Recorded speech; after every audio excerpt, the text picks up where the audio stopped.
लहंगा में रंग डाले दे धराधर कहे छो भौजी पिचकारी बंद कर।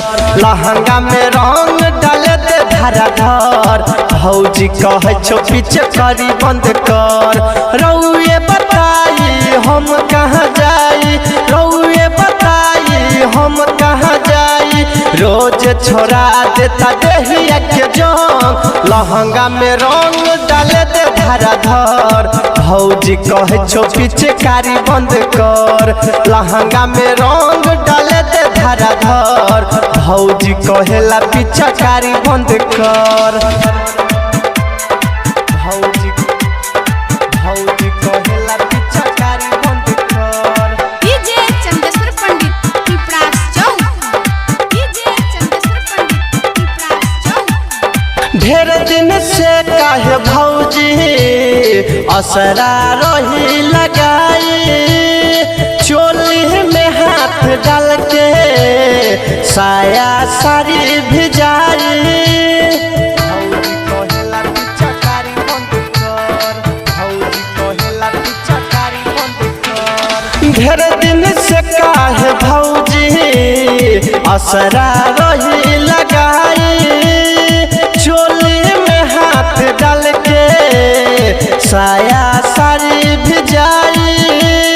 धई के जोवन देता बार बार सैया जी काहे ना ओइनी हमार। लहंगा में रंग डाले दे धराधर भौजी कहेला पिचकारी बंद कर। रउए बताई हम कहाँ जाई, रउए बताई हम कहाँ जाई, रोज छोड़ा देता देहिया के जंग। लहंगा में रंग डाले दे धराधर भौजी कहेला पिचकारी बंद कर। लहंगा में रंग डाले दे धराधर भौजी कहेला पिचकारी बंद कर। भौजी कहेला पिचकारी बंद कर। डीजे चंदेश्वर पंडित पिपरास चौक, डीजे चंदेश्वर पंडित पिपरास चौक। सुबोध सुमन देवरा के सैया तनी समझाई, नाही तो हमार रजऊ नैहर हमें भेजाई।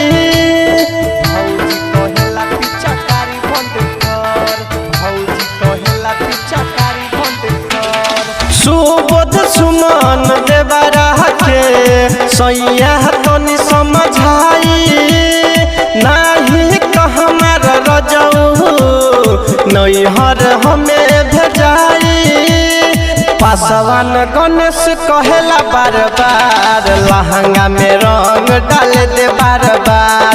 लहंगा में रंग डाल दे धराधर भौजी कहेला पिचकारी बंद कर। रउए बताई हम कहाँ जाई, रउए बताई हम कहाँ जाई, रोज छोड़ा देता देहिया के जंग। लहंगा में रंग डाले दे धराधर भौजी कहेला पिचकारी बंद कर। लहंगा में रंग डाले दे धराधर भौजी कहेला पिचकारी बंद कर। जय माँ काली रिकॉर्डिंग स्टूडियो फुलपरास चौक से 91 13 90 67 65।